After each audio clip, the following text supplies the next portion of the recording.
que não há características nos chamados relacionamentos sérios, que acabam gerando muita insatisfação e afugentando muitas pessoas.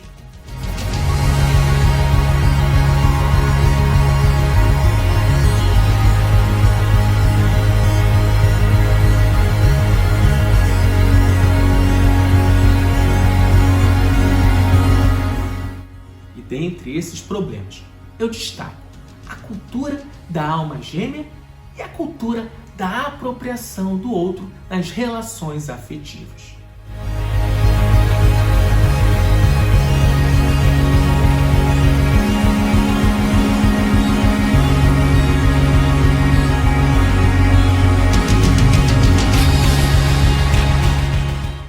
Essa dominação refere-se ao tempo, ao espaço, à agenda, aos programas, aos amigos.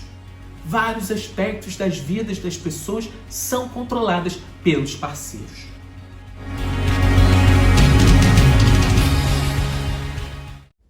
Olá pessoal, sou Daniel França e esse é mais um vídeo do canal Psicologia Integral. No vídeo de hoje eu vou falar sobre um tema que tem causado angústia em muitas pessoas na atualidade. Porque tantas pessoas têm fugido de relacionamentos sérios. O comentário que mais ouço sobre o tema é de que muitas pessoas atualmente não estão querendo nada, havendo muita reclamação sobre o que se convencionou chamar de modernidade líquida.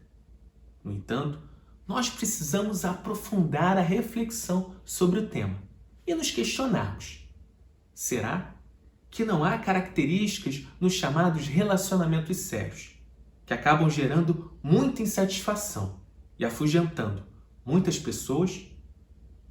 Um outro questionamento importante é o seguinte: será que nós não nos encontramos em um momento de transição, no qual as pessoas estão buscando construir novas formas de se relacionar, que tenham mais a ver com as suas características pessoais? Para começar a reflexão sobre o tema, eu considero oportuno falarmos um pouco sobre o tipo de relação que ainda é referência quando se trata de relacionamento afetivo: o casamento. O casamento não é um dado da natureza, mas sim uma construção social. Algo que foi construído pelos seres humanos no curso da história, de acordo com a mentalidade das pessoas. Inicialmente, ele foi criado principalmente para fins religiosos, tendo como principal papel servir de instrumento que pudesse conferir uma certa organização à sociedade, partindo-se da premissa de que as pessoas não teriam ainda maturidade e responsabilidade para lidar com a liberdade, sem causar prejuízos principalmente aos outros. Mas no curso da história, o casamento sempre esteve mais ligado à dominação masculina sobre a mulher. Foram séculos de patriarcado, séculos de submissão das mulheres às regras que o casamento lhes impunha. E essa dominação se expressa em vários elementos, como por exemplo na própria cerimônia de casamento. O pai, que era considerado o dono da filha, a conduz ao altar e a entrega ao seu futuro marido. A noiva se veste com um véu sobre o rosto, que representa a pureza, a virgindade. E o marido, após a celebração do casamento, pode tirar o véu da noiva, pode tirar a sua virgindade. E um detalhe importante dessa simbologia é que a virgindade do homem nunca foi cobrada socialmente, recaindo essa cobrança somente sobre as mulheres. E o mais curioso é que as pessoas em geral reproduzem essa simbologia nas cerimônias de casamento, sem refletir sobre o que ela representa. E essa dominação se expressa também nas próprias regras jurídicas que acompanharam a história do casamento. A inclusão do sobrenome do marido no nome da esposa simbolizava que ela rompia o vínculo com a sua família de origem, passando a pertencer à família do seu marido. Havia o Instituto do dote, que era uma soma de dinheiro ou de bens que o pai dava ao marido em troca da responsabilidade deste sustentar a mulher em seu lugar. no Código Civil de 1916, havia um artigo que dizia expressamente que, no caso de conflito de opiniões entre o marido e a esposa, prevaleceria a voz do marido. No Código Penal, havia o Instituto da Legítima Defesa da Honra. O marido poderia ser absolvido de matar a sua esposa caso descobrisse que ela teve relações com outro homem. O estupro conjugal era autorizado, ou seja, o homem poderia ter relações sexuais à força com a sua esposa. Em suma, a mulher se tornava propriedade do marido e o direito legitimava essa situação. Mas graças ao movimento feminista, vários aspectos dessa dominação foram gradativamente superados, apesar de ainda haver muito a ser conquistado na nossa cultura. Ao mesmo tempo, a instituição do casamento foi evoluindo com o tempo. Isso porque vigia uma dominação familiar. Antigamente, era a família quem escolhia com quem a pessoa iria se casar. Apesar dessa cultura ainda estar presente em vários países, as pessoas foram adquirindo gradativamente a liberdade de escolher com quem iriam se casar, a liberdade de se casar por amor. Mas como eu já disse em vários vídeos aqui do canal, existe a dialética do progresso, ou seja, o progresso traz efeitos colaterais, seja porque antigos problemas ainda não foram resolvidos, seja porque o progresso traz novos problemas que demandam novas soluções. E dentre esses problemas, eu destaco a cultura da alma gêmea e a cultura da apropriação do outro nas relações afetivas. A cultura da alma gêmea consiste em uma idealização do amor. Consiste na ideia romântica de que existe uma pessoa que foi feita perfeitamente para me completar. O problema dessa ideia é que ela gera uma série de idealizações, expectativas, cobranças. Ela gera uma série de conflitos, frustrações, violência. Para que a pessoa se enquadre nesse modelo idealizado pela minha imaginação, comete-se a mais alta sorte de violências, sejam ostensivas ou sutis. A cultura da apropriação do outro, que sempre caracterizou o casamento, também não foi superada, tendo surgido uma cultura de apropriação mútua dentro dos casais. Em geral, o homem ainda continua exercendo mais dominação sobre a mulher.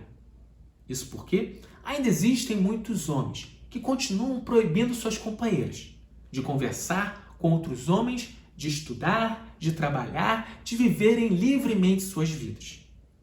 Contudo, podemos dizer que passou a existir mais uma dominação recíproca dentro dos relacionamentos afetivos. E essa dominação refere-se ao tempo, ao espaço, à agenda, aos programas, aos amigos. Vários aspectos das vidas das pessoas são controladas pelos parceiros. Nesse contexto, ambas as culturas, da alma gêmea e da apropriação do outro, acabam caracterizando também o namoro, que ainda é visto socialmente como uma preparação ao casamento. Portanto, um número considerável de pessoas vem rejeitando os modelos tradicionais de casamento e de namoro. E é importante ressaltar que não se trata necessariamente de um comportamento de desamor, de irresponsabilidade em relação ao outro, mas sim um comportamento de aversão às formas tradicionais de relacionamento. Podemos afirmar que muitas pessoas vêm buscando construir novas formas de se relacionar, que sejam livres desses fatores problemáticos, que acabam transformando as relações amorosas em relações desamorosas. Essa busca por liberdade tem levado muitas pessoas a preferirem ficar solteiras, se relacionando de forma mais fluida e muitas vezes com mais de uma pessoa. Esse movimento é compreensível, em razão da aversão à cultura da apropriação do outro, da desilusão em relação à cultura da alma gêmea e também da aversão a robotização dos relacionamentos, que causa monotonia, tédio, rotina, falta de desejo e de novidade em muitas relações. Mas o problema é que se essa liberdade for exercida sem reflexão e sem consciência, ela pode trazer uma série de outros problemas, como a falta de profundidade, de companheirismo, de amizade. O foco exclusivo na satisfação de prazeres corporais, materiais, desconsiderando-se outros prazeres imateriais, relacionados à intelectualidade, à afetividade e à espiritualidade. Nesse contexto, podemos aproveitar esse momento para evoluir de forma mais saudável, sem martírio e sem angústia. Isso pode ser feito através da percepção de que nos encontramos em uma fase de transição, na qual velhos padrões tendem a não mais funcionar, ao menos não para todos. Além disso, esse momento é extremamente fértil, porque ele abre espaço para o surgimento de uma série de formas de se relacionar, para que haja o que eu chamo de construtivismo relacional. Contudo, para que as potências desse momento sejam aproveitadas de forma mais saudável, um caminho que eu considero seguro é o caminho do meio, de se abandonar os extremos. Nem olhando a pessoa como um pedaço de carne a ser consumido, nem percebendo nela um futuro pretendente à alma gêmea. E nesse processo, um caminho que eu reputo mais seguro é o caminho da construção do vínculo de amizade. E por fim, precisamos desenvolver a consciência de que existe um propósito muito maior na existência e que esse propósito deve conter a construção de vínculos mais profundos com as pessoas, de vínculos que estejam muito além dos papéis sociais construídos ao longo da nossa história. Então é isso, hoje eu fico por aqui.